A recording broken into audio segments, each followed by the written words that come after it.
ଦଶମଙ୍ଗଳାରେ ନିଜ ବାପଘରକୁ ସ୍ୱାମୀଙ୍କ ସହିତ ଫେରିଛନ୍ତି ଓଡ଼ିଆ ଅଭିନେତ୍ରୀ ଶ୍ରଦ୍ଧା ପାଣିଗ୍ରାହୀ।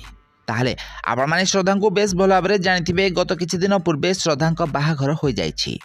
ବାହାଘରଟି ବହୁତ ଧୁମଧାମରେ ହୋଇଥିଲା, ଯେଉଁଥିରେ ଓଲିଉଡ୍ ଇଣ୍ଡଷ୍ଟ୍ରିର ବହୁତ ସାରା ସେଲିବ୍ରିଟି ମାନେ ଯୋଗ ଦେଇଥିଲେ ଆଉ ସମସ୍ତେ ଏହି ବାହାଘରରେ ଏନ୍ଜୟ କରୁଥିବାର ନଜର ଆସିଥିଲେ। ତାହେଲେ ଏବେ ଶ୍ରଦ୍ଧା ସନ୍ଦୀପକୁ ବିବାହ କରିନେଇଛନ୍ତି। ବାହାଘରଟି ବହୁତ ଧୁମଧାମରେ ହୋଇଥିଲା।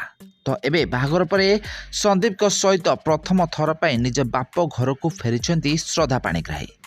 ତାହେଲେ ଦଶମଙ୍ଗଳାରେ ନିଜ ବାପ ଘରକୁ ଫେରିଛନ୍ତି ଶ୍ରଦ୍ଧା, ଯେଉଁଠି ତାଙ୍କର ଭରପୁର ସ୍ୱାଗତ ହୋଇଥିଲା। ବହୁତ ସ୍ନେହ ଓ ଭଲ ପାଇବା ଦିଆଯାଇଥିଲା ଶ୍ରଦ୍ଧା ଓ ସନ୍ଦୀପକୁ।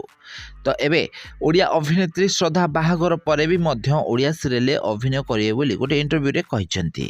ଆପଣମାନେ ଜାଣିଥିବେ ଶ୍ରଦ୍ଧାଙ୍କୁ ଏବେ ପ୍ରାୟ 26 ବର୍ଷ ବୟସ ହୋଇଯାଇଛି। ସେ ପ୍ରାୟ 8ରୁ 10 ବର୍ଷ ହେବ ଓଲିଉଡ୍ ଇଣ୍ଡଷ୍ଟ୍ରିରେ ଅଭିନୟ କରି ଆସୁଛନ୍ତି। ପ୍ରଥମେ ସେ ଓଡ଼ିଆ ଆଲବମ୍ରେ ଅଭିନୟ କରିଥିଲେ, ପରେ କିଛି ସିରିଏଲରେ ସାଇଡ୍ ହିରୋଇନ୍, ଆଉ ଏବେ ସେ ମୁଖ୍ୟ ଅଭିନେତ୍ରୀ ଭାବେ ବହୁତ ସାରା ସିରିଏଲରେ ଅଭିନୟ କରୁଛନ୍ତି। ତ ବାହାଘର ପରେ ବି ମଧ୍ୟ ଆପଣମାନେ ତାଙ୍କୁ ଅଭିନୟରେ ବା ଅଭିନୟ ଜଗତରେ କଣ୍ଟିନ୍ୟୁ କରୁଥିବାର ଦେଖିବାକୁ ପାଇବେ। ତାହେଲେ ସନ୍ଦୀପକୁ ସେ କିଛି ଦିନ ହେବ ଭଲ ପାଇଥିଲେ।